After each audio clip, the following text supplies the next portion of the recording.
જય શ્રી કૃષ્ણ, જય માતાજી. કેમ છો બધા? મજામાં? તો સ્વાગત છે તમારા બધાનો નવા વિડીયોમાં. અને અત્યારે જો બધી કામ કરીને ફ્રી થઈ ગઈ છું. બે બેન ભાઈ સ્કૂલે આવી ગયા છે ને કપડાને એવું ધોવાઈ ગયું છે, શાક ને એવું થઈ ગયું છે, રોટલી બાકી છે. તો હમણાં એક રોટલી મારી મમ્મી કરી નાખશે. અને મારે જો જવું છે મેંદેડા, તો મારી બધી આ થેલી લઈ લીધી છે. અને હું ને મિત્તલભાઈ જવાના છીએ એવી છે, તેની થોડી ખરીદી કરવી છે. તમે બે છે ને મેંદેડા જઈએ હમણાં, અને જે ખરીદી કરવાની છે એ કરી આવીએ. અને થોડીક સાડી હતી અને ફૂલછેડા કરવાના હતા, કે જે બ્લાઉઝ મારી પાસે સીવવા આવે ને ફૂલછેડા કરવાનું હોય ને તો એને રાખી જાય, એટલે મારે તો જવાનું હોય ત્યારે હું લેતી જાઉં. એટલે એ સાડી બધી લેતી જાઉં તો એમાં ફૂલછેડા થઈ જાય. અને જે ખરીદી બાકી છે કે થોડી ઘણી કરવાની છે, જોકે હું તો જાતી જ હોય એટલે મારે તો એટલી બધી કંઈ ખરીદી નથી, મિત્તલને કરવાની છે. તમે બે જઈએ અને બધી ખરીદી કરી આવીએ. તો હાલો હું ફટાફટ હવે જઈએ. થોડીક વાર ઊભી હતા, રિક્ષાની રાહ જોઈએ, રિક્ષા મળી જાય એટલે પછી જઈએ. જ્યાં મીસુબેન માટે કંદોરાને એવું લેવા આવી હતી ને, તો જ્યાં કેટલી બધી પેટર્ન છે કંદોરાની. પછી આ કંગન જોયા છે મીસુ માટે. હવે જે એમ લાગે ને કે યોગ્ય કે સરસ છે એ આગળ જોઈ અને ફટાફટ અમે ખરીદી કરી નાખીએ. તો આ માંડવી ઉપાડી લીધી છે અને આપણે પાથરા ફેરવીએ છીએ. પાથરા ફેરવવા પડે એટલે સુકાઈ જાય માંડવી. સુકાઈ જાય ને એટલે આપણે 2-3 દિવસમાં છે ખેતર રાખી નાખીએ માંડવીમાં બધું. અને જો હું અને ભાઈ જો અહીંયા વાડી આવ્યા હતા, તો જો અહીંયા અમે બધું કામ કરવા માંડ્યા છે. અમે દૂધ લાયા છે ને,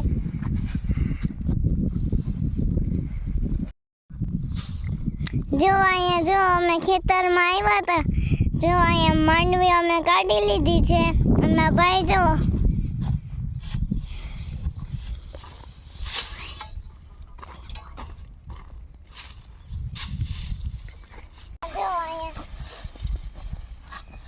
હું અને મારા ભાઈ અહીંયા હે ને પાથરા હે ને ઉકાળ્યો.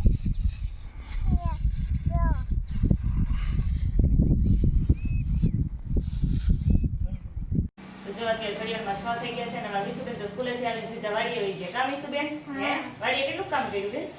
બહુ કામ કર્યું એટલે હા હું નાઈ રહી પછી નાઈ. હા, તો પછી જો પાછી ઘરે આવી માથું ધોઈ નાઈ લીધું. અને પછી જો અમે આ ખરીદી કરી તો બધી મૂકી દીધી હતી હમણાં. મીસુબેન આવે પછી મીસુબેન માટે જ ખરીદી કરી હતી. આપણે મીસુબેન ને પછી બતાવશું. ચાવ બધું તો આવી રીતે કોસ્મેટિક બધું આ લીધું છે, શેમ્પૂ પાવડર એવું બધું છે. આ કપડાં ધોવાનું લિક્વિડ ને છે, તો એ બધું લઈ લીધું છે. એટલે એ બધી ખરીદી ઘરની કરવાની કરી. બાકી તો મીસુબેન માટે આપણે બધી ખરીદી કરી છે, તો મીસુબેનને બતાવીએ. એ ક્યારની આવી ને ત્યારની કે મમ્મી મારા હાટું લઈ આવી છો એટલે હું હમણાં બતાવું બધું. તો હવે આપણે મીસુબેનને બધી છે એ બતાવી. તો આ તો માતાજી માટે હાર લીધો છે ચડાવવાનો, અને આ બે ચુંદડી લીધી છે કે માતાજીને ચડાવવા માટે. એક તો મારા જો હાર ને એક ચુંદડી તો અમારા વાડીએ જે માતાજીનું મંદિર છે, મેં ઘણી વખત વિડીયોમાં બતાવ્યું છે, ત્યાં જ ચડાવવાના છે. અને એક ચુંદડી છે ઘરે માતાજીને બદલાવાની છે. તો એ બધું જો ચુંદડી એવી ખરીદી કરી છે. અને બીજું બધું જો આ મીસુબેન માટે અમે ખરીદી કરી છે. તો જો એક આ મીસુબેન માટે એક આ સેટ છે. આ મીસુબેન આ કંદોરો લીધો, આ કંદોરો લીધો, આ હાર લીધો. તો જો આ બે કંદોરા છે, મીસુબેન માટે આ બે કંદોરા લીધા છે. આ ટીકો છે, જો એ ટીકો લીધો છે. પછી આ સરસ મજાના જો કંગણ લીધા છે મીસુબેન માટે. કા જો આવી રીતે કોડીવાળા અને ઘૂઘરીવાળા છે એવા કંગણ લીધા છે. એક લિપસ્ટિક લીધી છે. અને આ લીધો છે આઈ શેડો. જો આઈ શેડો નથી, આઈલાઇનર છે. અને એક સેટ જો આ લીધો છે. આ સેટ તો બહુ મસ્ત છે મીસુબેન. મોંઘો એટલો આવ્યો છે તમારા માટે, બહુ મસ્ત છે. જો મોટી છોકરીઓ પહેરે ને એવો છે, પણ મને બહુ ગમતો હતો ને તો આપણે મીસુબેન માટે લઈ લીધો. કે આ નવરાત્રી તો દર વર્ષે આવવાની જ છે એટલે એને પહેરવા થાય. તો જો આ બહુ સરસનો છે. એક આ બે સેટ તો ને ઘણા બધા જો કે હતા જ, 7-8 સેટ તો હતા, પણ પછી તો આ મને ગમી ગયા ને તો આ બે લીધા છે. એક આના બે સેટ છે ને બે કંદોરા છે. અને આ કંગન ને એટલી બધી જો આટલી ખરીદી કરી છે. અને મિત્તલભાઈને પૂછે એને હું ખરીદી કરી એમ હે. અને મારા મિત્ર કોઈ ડ્રેસ લીધો છે. હા, કુર્તી લીધી છે. જ્યાં મસ્તની કુર્તી મિત્તલે લીધી છે. તો એની આ કુર્તીની ખરીદી કરી નાખીશ. કા તો જો આ સરસ મજાની એક એને કુર્તી લીધી છે. તો આ બધી એટલી અમે ખરીદી કરી આવ્યા છે. એટલી બધી અમારી ખરીદી છે. તો મીસુબેનને જો બતાવી દીધું. અને ક્યાં વહી ગઈ? જો લિપસ્ટિક લઈને લિપસ્ટિક કરવા વહી ગઈ. અને એવું હોય તો કઈ ન જાય, આગળ અરીસામાં જઈને સીધી લિપસ્ટિક કરવા મળશે. નાનો હું ફટાફટ બધું મૂકી દઉં. જો હું મમ્મીને બ્લેન્કેટ લેવા આવી છું. 1, 2, 3 ને 4 બ્લેન્કેટ છે. હા, જો હું ને મીસુબેન બેન કા તે આવ્યા હતા અહીંયા અમારા બાજુવાળાની મેળી ઉપર ફૂંકવા હતા ને બ્લેન્કેટ, તો હું કાલ બ્લેન્કેટ લઈ આવીએ.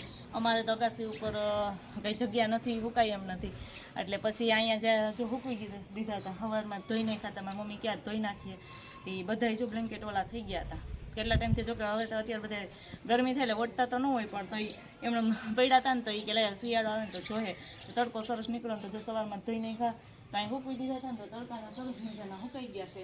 તો ફટાફટ બ્લેન્કેટ લઈ અને પછી અમે જઈએ ઘરે. જો અહીંયા અમે ગરબો પ્રગટાવી દીધો છે ને જો હું આરતી કરવા બેસી ગઈ છું. હા, બેને જો ગરબો પ્રગટાવી દીધો ને ત્યાં સંધ્યા અંટાણું થઈ ગયું છે, તો કે મારે ગરબાની આરતી ઉતારીશ, માતાજીની આરતી કરવી છે. એ કે માતાજીનો ગરબો કર્યો ને તો બેન લઈને બેસી ગયા છે. કા મારી પાસે ડીશમાં જો હાથીઓ કરાવ્યો, દીવડો કરાવ્યો, મને હાથીઓ કરી જ દે કે નવામાં બેન આરતી ગાય. ગાવ બેન આરતી. નથી આવડતી. જય આજ્ઞા શક્તિ માં, જય આજ્ઞા શક્તિ. જય માતાજી. આજે અમારે નવરાત્રીના ત્રીજો દિવસ છે અને આજે પીળી સાડી પહેરવાની છે. જો મેં નવો કંદરો પહેર્યો, નવો હાર પહેરી લીધો, નવી બુટી પહેરી લીધી, પછી હા, જો એ સરસ ની અમારી મીસુબેને હેરસ્ટાઈલ વાળી લીધી છે. કા એ ફૂમકા વાળી. હા, પછી જો ચૂડલો પહેરી લીધો છે અને આજે એને પીળી સાડી પહેરવાની હતી, એટલે જો એને પીળી તો આ ચોલી હતી જ. કા એની ઉપર પિંક ચુંદડી નાખી છે. મમ્મીએ માથું મને કેવું ઓરાવી. હા, આજે પગફાળું ઓરાવી દીધું. કા પાછળ જો.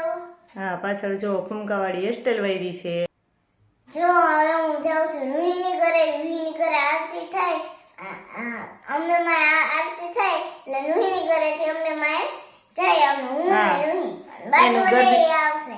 ગરબી ચોક છે ને ત્યાં રૂહીનું ઘર નજીક છે. કા એટલે અમારે બે નાખી સીધા વયા જાય રૂહીના ઘરે અને પછી બે જાહે ગરબી રાસ લેવા માટે. કા હા, તો હવે અમારા બેન જો સરસ મજાના તૈયાર થઈ ગયા છે અને અમારા બેન જાય છે રાસ લેવા. અને હું કેવી લાગુ છું જો ને તે કોમેન્ટમાં જણાવજો. જો અને હું જાઉં છું હવે આરતી કરવાને. જો હું જાઉં છું ને અમારી ગરબી તમે આવજો. હા, મીસુબેન ની ગરબી આવજો. કા રાસ જોવા માટે. અને અમારા બેન ને જાય ઉભા ઘરે હજી તૈયાર થઈ ગયું હોય ને તાન ચડી જાય, જટ હું રાસ લેવા માંડું. કા